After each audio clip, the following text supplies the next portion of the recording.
Thank you very much, Madam Chair. And it feels like we're getting warmed up for scrutinising the 536 pages of this bill upstairs in committee shortly. And it's good to see the popularity of the topics we are debating has increased as we move on to alcohol duties and Clause 86, which increases it in line with RPI from the 1st of February.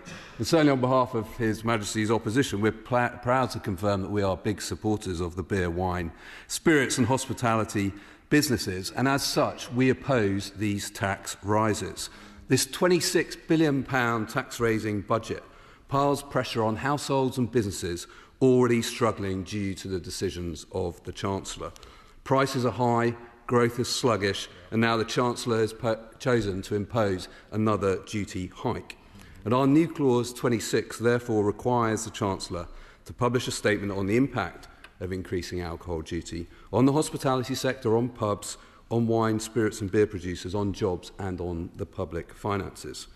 These are sectors that are already being hammered by this government's economic choices, and a government that says the cost of living is its priority is raising alcohol duty, putting more cost onto people and to businesses that keep our rural communities and our high streets alive.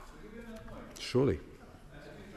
For giving way. And I want to start by wishing everybody who's taken part in Dry January good luck. I'm not one of them, I have to admit. But I think it's fantastic that the opposition front bench is talking about what the impact of these changes might be. But I was surprised to hear in his list that didn't include alcohol harm. Many charities and campaign groups are quite pleased that the government's trying to move people away from drinking at home to drinking in the hospitality sector. Surely he must accept this is a good thing, and perhaps it should be evaluated in terms of benefits. James Wild.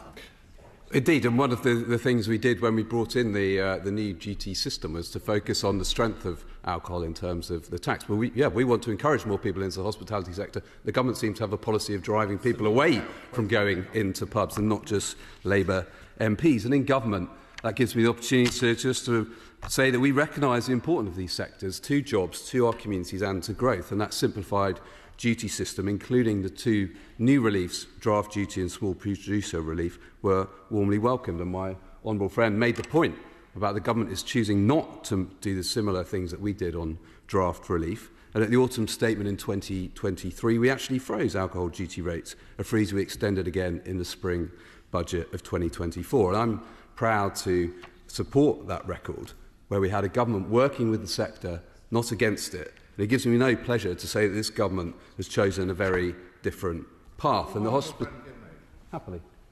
Both my honourable friend and myself represent very large rural constituencies. I just wonder whether we could think a bit creatively across the two sides of the House. How are we going to save the great British rural pub in terms of giving special credence to people who sell draft beer rather than sell in supermarkets, national insurance, all this sort of thing. Otherwise, a great institution, which most people have to drive to, is really in danger of extinction. It's part of our history, isn't it? It absolutely is, and I'd be happy to come to my honourable friend's constituency to discuss this over a pint in one of those small rural pubs, which are literally the hub in our villages and hamlets. And once they are gone, it's very difficult to replace them. And the government clearly has the hospitality sector in its crosshairs, and Clause 86 is just the latest salvo. And this is no small corner of the economy. 3.5 million people are employed directly in the sector, which invests £7 billion a year. Yet this industry has been punished by the Chancellor's decisions and this clause. UKHospitality's Tax Out campaign has highlighted the nearly 90,000 jobs that have been lost in this sector.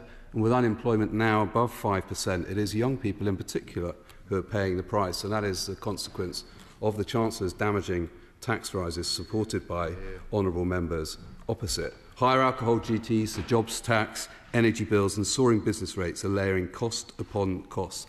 Little wonder UKHospitality has called the government's approach a hammer blow. Yes. Thank you to the Shadow Minister. Does he agree with me that as a result of this policy, lots of local pubs, including lots more in the hospitality industry, will go out of business as a result? That's very clearly the risk, and the British Beer and Pub Association have said the proposed increases will be damaging to the sector, and we may well see more closures as a result. So new clause 26 would shine a light on the real impact that these decisions would have on rural pubs, on jobs and businesses.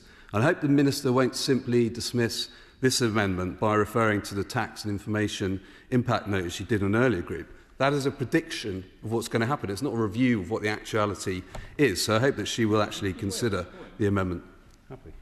This amendment's even more important, given the fact that the Government and the Chancellor and the Prime Minister themselves understand the impact it's going to have on pubs, because they said they're going to bring forward measures for helping and supporting pubs. Yet we haven't seen those measures because they're not in this bill. So therefore we need to have some form of accountability to be able to understand the impact, not only of the measures that are in front of us that we can vote on, but the proposed ones that are coming to support the measures that the Government is already looking to put in this bill that's going to have the impact. Does that make sense, and does he agree?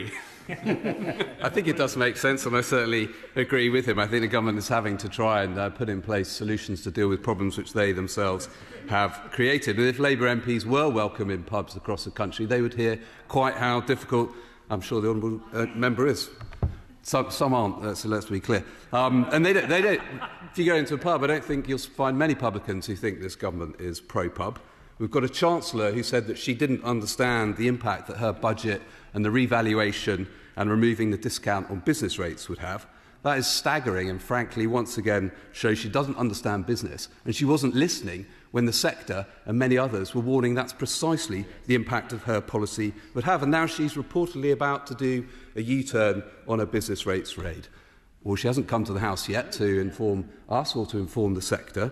But what's being briefed is likely to be wholly inadequate. We hear ministers on the radio this morning say it's going to be limited just to pubs. But the impact is not just on pubs, it's across the whole hospitality sector, leisure businesses and retail. They are all facing huge increases in their business rates. Shadow Minister, for giving way. Would he agree with me that it's not just enough, if this Labour climb down is happening, to be a smaller increase than was planned, but it needs to be no increase in business rates? Well, the honourable gentleman tempts me to my next paragraph, which is that instead of tinkering, the Chancellor should adopt our Conservative Party policies and abolish business rates for pubs, hospitality businesses, retail and leisure businesses, and also slash the average pub's energy bill by £1,000. That's real help, and she can have those ideas for free. The duty increases will also impact the UK's world-class wine and spirits producers, which together generate £76 billion in economic activity. And across our wine sector, there are now more than 1,000 vineyards, including some excellent ones in northwest Norfolk, which I recommend. And yet, despite this success, we're seeing the government putting yet more costs onto the sector. 60% of the price of a bottle of wine already goes in tax.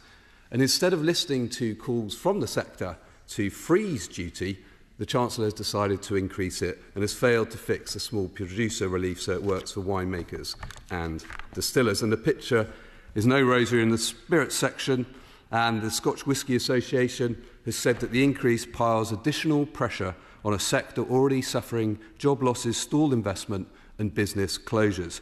It estimates the previous rise in duty had reduced spirits revenue amounting to about £150 million loss to the Treasury. And UK Spirits Alliance has called the budget a sad day for the nation's distillers, pubs and the wider hospitality sector. WineGB joins their ranks in pointing out that higher prices will likely lead to lower sales and reducing the Treasury revenue. So the sector couldn't be clearer. The only people still pretending this is good economics are those on the government benches. And when the government should be backing businesses, it's choosing to add to their costs, and increased taxes have consequences, depressing demand and revenue. In October, YouGov found that 1 in 4 regular drinkers was likely to reduce their alcohol spend this year due to price increases. And the Wine and Spirits Trade Association has called for the OBR's forecasting assumptions to be reviewed. And the government is putting itself and the UK on the wrong side of the Laffer curve here, which the honourable gentleman should read up more and he'll be persuaded. Ministers should take fresh advice on the impact of these changes. So, Madam Chair, to bring my comments to a conclusion, the UK's brewers, producers and hospitality businesses are resilient, and they need to be, frankly, in the face of this government's onslaught.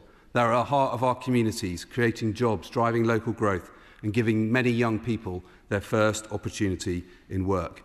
Now is time to support the sector, not to tax it more. That's why we'll be voting against these measures this evening. Lawrence Turner. Thank you very much, Madam Deputy Speaker, and I draw attention to my chairship of the